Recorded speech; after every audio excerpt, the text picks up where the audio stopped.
Hi, my name's Stephen Gates, and this is the highlights trailer for the Port Macquarie Hastings Council Incompetent, Corrupt, or Just Don't Care. A series of 15 podcasts exposing what Council's been doing over the last 20 years.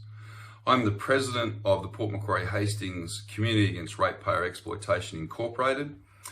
We've spent 3 years researching Council, examined about 100,000 pages of documents and policies and programs, and we've wrapped that all up into a series that will allow you as the ratepayer to work out whether your rates are too high, whether you've been ripped off, or whether you've been lied to, evidence has been fabricated, whether you got the most basic services you're entitled to. You're probably going to walk away from this absolutely furious, and you should be. You should be demanding a public inquiry into this. It needs a forensic examination as to what's been going on. I make it clear we identify no individuals through this. And as I'm running for mayor in the current election, full disclosure that any election material has been authorised by myself, Stephen Gates. Council's been deliberate in trying to prevent you from finding out what's been going on. We've taken them to court on 2 occasions now, and they've spent about $100,000 defending why they shouldn't produce documents like grading programs, budgets for roads, policies, decisions as to why things have happened in particular. They do not want this information public, and we're going to bring it to you.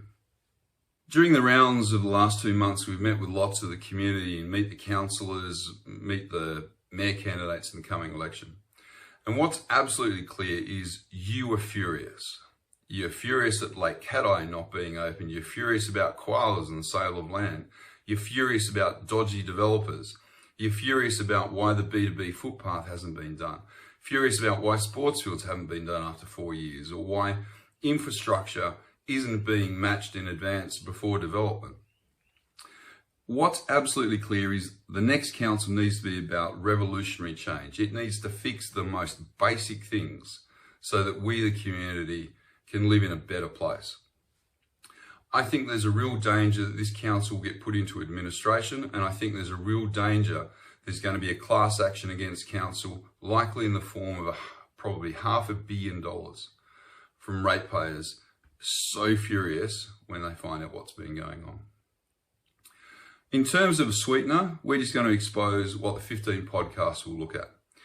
We'll show you that there's a future debt burden that's currently unfunded in the hundreds of millions of dollars because council has not spent the money it should on roads and infrastructure.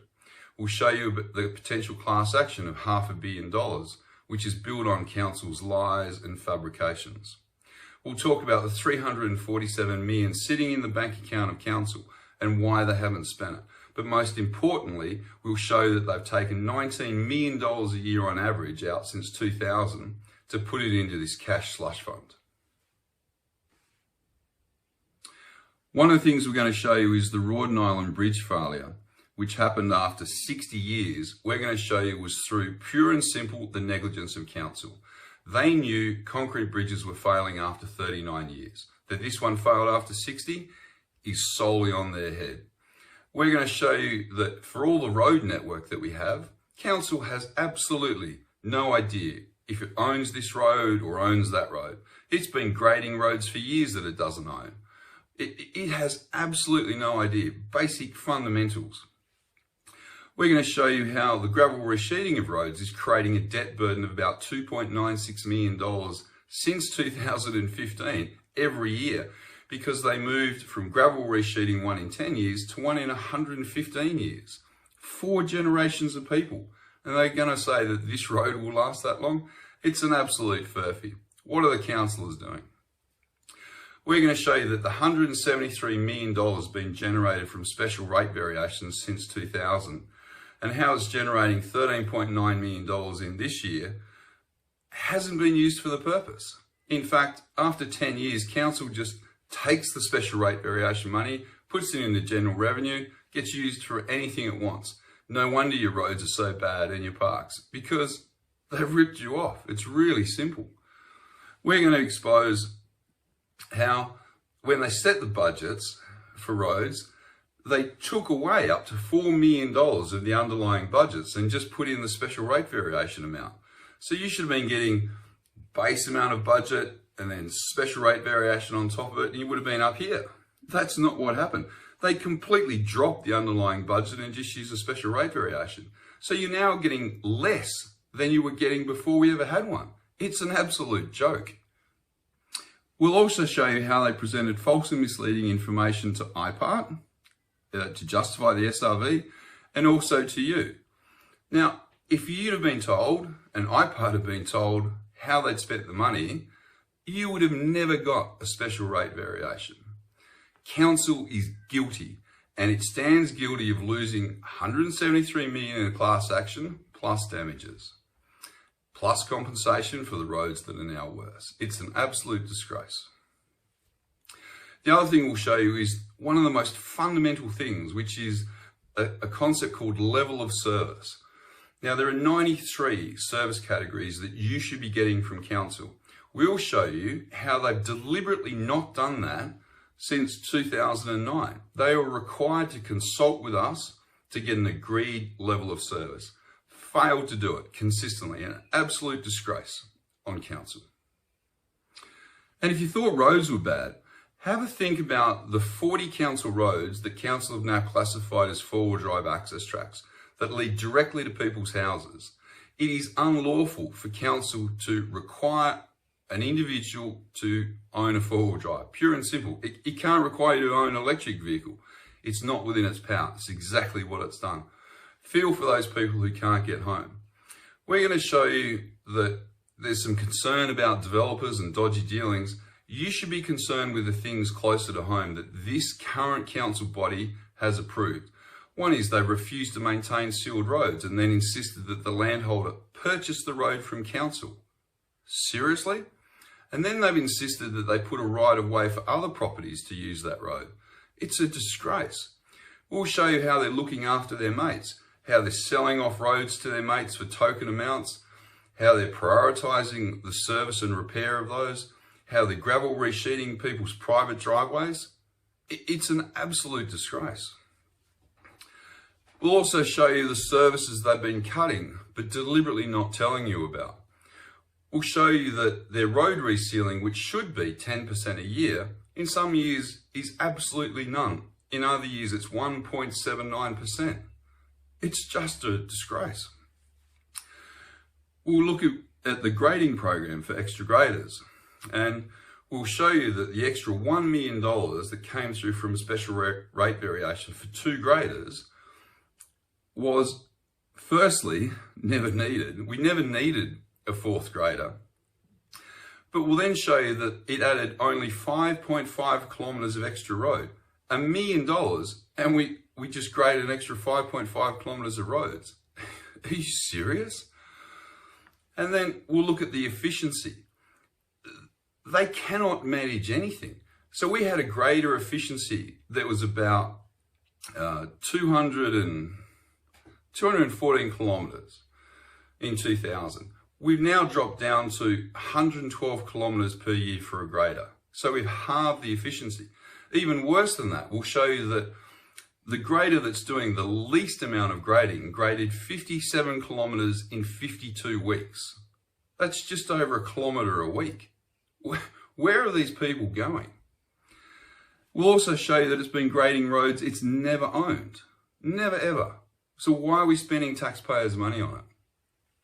We'll look at the vegetation program and the policy that came in. We'll show you how council is insisting that you, the ratepayer, break the Roads Act by mowing the grass in front of your property, which is council owned, managing the trees, and how council now say it's your responsibility to ensure that you maintain your visibility coming out of your driveway across council land. If there's a tree there, they require you to move it. It's a joke. We'll talk about the roads that have got grass growing right on the edge of the bitumen that's growing at 2.4 metres tall. You can't even see a guidepost. And yet you go to port and they're mowing the sides of the roads on their mowing program once a week, once a month. There should be one level of service and it should be across the board. We'll talk about crown roads and we'll talk about how council's been resisting up to 15 years, individuals trying to convert a Crown road to a local council road. We'll show you there's a 2008 policy from Crown Lands, and we'll give you the process to convert it. There should be no argument over this. We'll also look at seawalls. There's a current revetment wall in Lake Caddo where council wanted individual houses to pay millions of dollars to pay for this wall and the road and a footpath and everything else. It sounds bad, but it gets worse. And the reason it gets worse is the precedent they set there will be applied to rivers. So if you have a road or a house by a river, council can require you to pay for any loss to that land or the repairs to it to protect a road or anything else. And this is massive. We're in a high rainfall, river dominated area. They're going to come after your house for millions of dollars. They shouldn't. It's a disgrace. One of the things we want to have a look at is sealed roads and the way that road repairs are done. Now, a lot of people complain that this road's been resealed and this one hasn't, and why? And when we look at them, we can see Lake Road was redone. We can see that the main road into port was done at a cost of $6.3 million. But yet we're not doing some of the other major roads between town centres or even some of the local roads. We're going to expose the complete fraud that is the prioritisation process that council uses to determine who gets their road resealed or rehabilitated. We're going to show you how road repairs are done, the 2012 risk-based prioritisation process that the insurer demanded council adopt.